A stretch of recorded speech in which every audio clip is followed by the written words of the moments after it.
É interessante até isso, né, do Google Keep.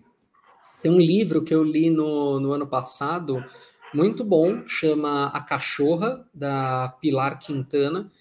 É um livro super curtinho, super impactante, assim, foi um livro que me deixou até de estômago embrulhado, assim, sabe esses livros que te dão um soco no Sim. estômago? Foi um livro desses, assim, e ele foi escrito totalmente no bloco de notas do celular, porque a escritora, ela tinha sido mãe na época e ela Uhum. amamentava o filho, né? O filho ou a filha, não me lembro bem. E o único tempo que ela tinha para escrever era a hora que ela estava amamentando, porque era a hora que o bebezinho dava sossego. Então, ela ficava com a criança aqui no peito e escrevia o livro. Escreveu no celular. Uhum. E é um livro sensacional, assim, é um livro muito bom. Eu fiz resenha dele lá no Pedro Literário Uhum. também. Foi um livro que eu dei uma nota boa, assim. Não lembro agora de cabeça qual foi, mas certamente foi mais que 4, né? Que eu uso uma Uhum. escala de 1 a 5 Sim. para avaliar, que eu acho que de 1 a 10 você acaba tendo um espectro muito grande ali que não diz muita coisa. 5 estrelas para mim tá Mas mais você que tem o bem. risco de cair numa incoerência muitas vezes, né? Tipo, Porque, por exemplo, qual que é a diferença entre um 7 e um 8? Entre é, um 3 e um 4? Mas entre né, se você está olhando ali uma régua de 0 a 10. Mas se você está olhando de 1 a 5, é bem clara a diferença entre um 2 e um sim. 3, né? Sim, sim. Então, você tem essa. Eu não gosto, eu sei que tem outros resenhistas, outros críticos que usam o 1 a 10, mas eu não curto 1 a 10, não. Eu acho que é meio esquisito. Das Para resenhas que eu mim. faço, eu nem costumo dar nota, porque justamente porque eu sei que em algum momento eu vou ser incoerente no seguinte sentido. Ah, tem um livro hoje que eu gosto bastante. Pô, vou dar 4, 4,5. Aí lá na frente vai ter um livro que eu vou gostar mais ainda, mas eu já não tenho mais escala praticamente acima. Exato. Aí fica meio assim, eu costumo fazer assim, ó, se você gosta disso, disso, daquilo, pode ler o livro. Se você não gosta muito disso, não leia, tipo, é sim ou não. Mas sempre, obviamente, uma resenha opinativa, né? Não é certo nem errado. Mas Sim, assim, tipo, leia ou não leia, basicamente. exato. Eu acho que em resenha não é interessante, né? Porque eu faço resenha, você faz resenha, cada um faz resenha de um jeito, Sim, avalia de uma maneira, tem uma percepção daquilo, porque, enfim, eu acho que a forma como a gente olha o mundo e lê os nossos livros e escreve as nossas coisas diz muito sobre quem somos, sobre o nosso repertório, sobre a sim, nossa exato. formação. Então pode ser que, vou pegar o caso do Mar Morto de novo. Mar Morto, para mim, é um livro, eu achei chato. A Uhum, escrita achei chata, achei a construção dos capítulos esquisita, não me passou a sensação de romance, porém é uhum, inegável que é um livro fácil de ler. Então, uhum. nas minhas resenhas, eu procuro deixar claro algumas coisas,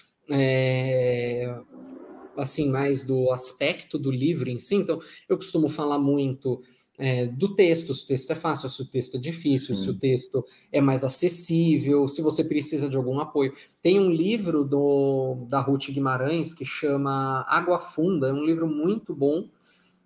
Ruth Guimarães foi uma das precursoras da escrita da mulher negra em São Paulo. Uhum.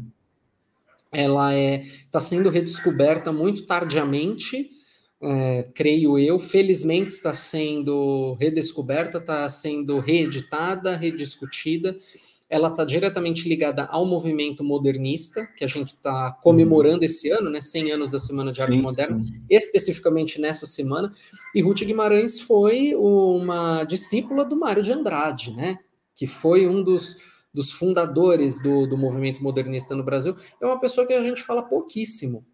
E é um Uhum. livro dela que se passa numa São Paulo profunda, né, num estado de São Paulo profundo, ali no interior, no Vale do Paraíba, e ela pega muitas lendas e folclores daquela região para construir o livro dela num dialeto que a gente não usa mais. Né? Um livro, se não me engano, da década de 50, finalzinho da década de 50, e é um livro que você precisa ler com o celular ao lado para consultar no dicionário, o que é aquela palavra, o que é aquela lenda, que sincretismo religioso ela está trazendo naquele livro, para você entender aquele contexto todo. Então, tudo isso, né, essa forma de leitura, as coisas que você está lendo influenciam diretamente na resenha que a gente faz. Sim. E eu acho que a resenha ela tem que mostrar isso para o futuro leitor, né? O que esperar do livro? Do tipo, Sim. se a resenha é difícil ou não, quais são as dificuldades que você vai enfrentar, qual a diferença desse livro para um outro que aparentemente é similar. Acho que é não entregar muito da história em si, mas da experiência que o leitor vai ter com o livro. Eu acho que isso é uma boa resenha, eu penso muito nisso, porque sinopse você acha, é uma, né, enfim, descrição dos personagens, entender qual que é a narrativa de uma forma geral, mas qual que é a experiência, a expectativa de ler o livro, acho que é algo mais a fundo que uma boa resenha entrega. Sim, é como a gente disse, né? Resenha, eu pelo menos penso como você, de que não tem essa coisa de certo e errado, né? Então eu acho que é muito importante, pelo menos quando eu escrevo uma resenha, dar esse panorama do que o leitor vai encontrar ali, porque eu acho muito pobre quando você faz uma resenha e fala, é a história de pescadores na beira do cais que o autor faz uma denúncia. Isso é muito simples, você dá um Google, você pega a sinopse na Amazon, você pega a sinopse no site de qualquer livraria, no site da própria editora. Eu acho que a história, né, você fazer ali uma introdução da história é muito básico. Eu acho que é importante você colocar essa introdução da história para a pessoa saber do que se trata, porque às vezes a pessoa não sabe, e se ela já está na sua página, eu acho que o mínimo que você pode fazer por ela é... E às vezes ela só quer isso também, né? Às vezes ela só quer isso. Mas eu acho que também a gente precisa colocar que sensação, e aí acaba entrando muito num campo pessoal da escrita e da resenha, né? Que sensação aquele livro te causou? Por que você achou aquele livro bom? Por que você está recomendando? Ou porque você não gostou daquele livro e você deu uma nota ruim? Porque eu nunca vou recomendar para um seguidor do Pedro Literário que ele não leia um livro. Eu nunca vou fazer isso. Se eu fizer, pode brigar comigo. Eu não faço. Se você posta, é porque tem algum motivo para a pessoa ler, né? Exato. E assim, em primeiro lugar, se eu postei é porque eu li. Né? Então eu não tenho o direito de virar para a pessoa e falar, olha, não leia. Mas o meu papel como crítico literário é falar, olha, eu não gostei do livro por conta desses fatores. E aí, nesse momento, é onde eu costumo amarrar com um pouco de teoria, com um pouco de fundo histórico, né? Eu gosto muito de ler sobre crítica literária, sobre resenhas, sobre, enfim, sobre essa atividade mais técnica. Só que eu também não quero fazer uma crítica acadêmica por dois motivos. Em primeiro lugar, eu não estou na academia, eu estou no Instagram.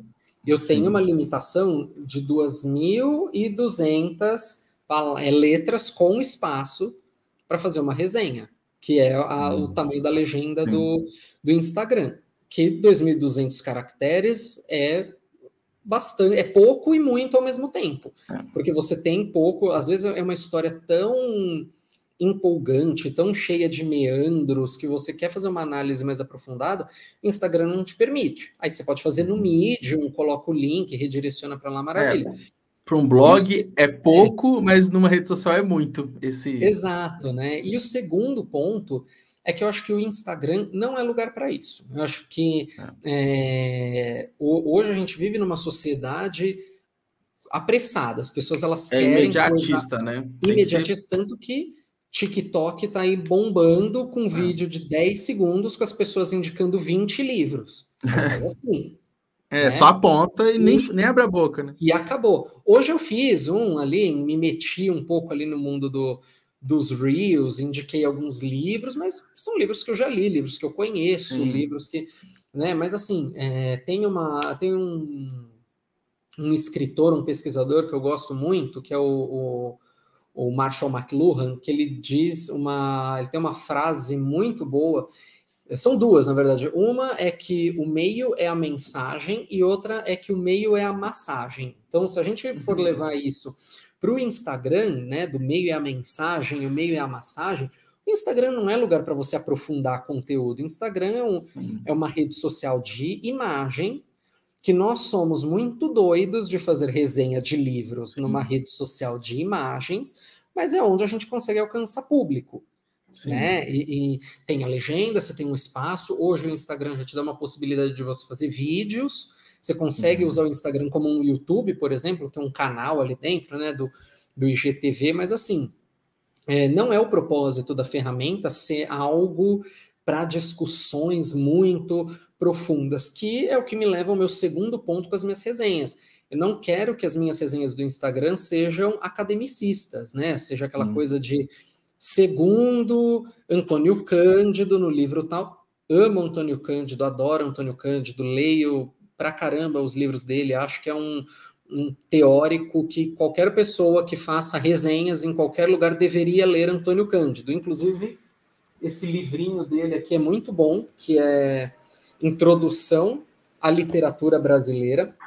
Não tem resenha no Pedro Literário, porque eu li esse livro antes do Pedro Literário existir, mas é um livro muito bom, que é daqueles que você lê uma vez, risca ele inteiro, faz anotações e vira e mexe. É bom você consultar para fazer suas resenhas de uma forma mais aprofundada, de uma forma melhor. Mas eu não quero fazer resenhas muito profundas também, porque senão vira uma tese de mestrado. Eu acho que não é o propósito e acaba que você vai gastar muito tempo também com uma resenha mais aprofundada dessa, e o Instagram, não tanto quanto o TikTok, mas também imediatista. Tem alguns posts por semana, então fazendo uma resenha com esse nível de detalhamento e grandeza, você não vai conseguir acompanhar o que a plataforma pede, né? Sim, e eu acho que tem formas de você fazer isso, né? Então, vou citar, por exemplo, vou citar de novo a Rita Von Hunt e o professor Christian Dunker, que é um psicólogo, psiquiatra também. Eles têm canais no YouTube de vídeos de 20 minutos, 25 minutos, 30 minutos. Só que você está falando de um canal, né? O YouTube é um canal. Então, eu quero ver o Pode Ler e Escrever do Pedro e do Juliano, que tem 1 hora e meia, eu vou lá, assisto aquilo, eu quero ver aquilo. O Instagram é para ser imediatista, então se o cara bater o olho na imagem... Primeiro que o Instagram não entrega, né? Se você não atende começa por aí, né? Começa por aí. Se você posta só a cara do livro, o Instagram já não te entrega. Então você tem que postar uma foto sua segurando o livro, você tem que fazer vídeos, tem que usar o algoritmo da plataforma a teu favor. E aí, competir com um monte de gente, porque tem um monte de gente fazendo resenha, às vezes do mesmo livro que você, e resenhas tão boas quanto, ou resenhas melhores que a sua, ou resenhas piores que a sua, mas está todo mundo nesse bololô. Então, por que você vai ler a resenha de um e não vai ler a resenha do outro? O que te faz escolher? Então, eu acho que é muito também de você entender seu público, né? De ver o que as pessoas ali querem. E aí eu gosto muito de colocar impressões minhas do que eu achei daquele livro, ter esse fundo um pouco mais teórico, mas eu procuro focar no livro em si, né? É um estilo de crítica literária que ele olha o livro, né? Ele não... É que eu misturo tudo, né? Você tem crítica russa, você tem a crítica americana, você tem a crítica inglesa. Eu misturo muito e vai muito do livro, né? Que eu estou resenhando. Dependendo da resenha que eu vou fazer, eu preciso trazer um pouco do autor que escreveu para contextualizar. Dependendo, não. Eu posso só focar no livro, no texto, no que ele entregou, em como a editora, às vezes, trabalhou a edição daquele livro, porque, às vezes, isso é muito importante também, de falar de uma tradução, falar de uma diagramação, de uma nota de rodapé que foi inclusa ou não foi inclusa, por exemplo. Eu acho que talvez isso, no Instagram, para o público do Instagram seja mais relevante, porque ele vai decidir se ele vai ler aquele livro ou não, se ele vai comprar aquele livro ou não. Então, de qual versão, de qual editora, qual tradução, né? Sim. E é interessante você falar isso, porque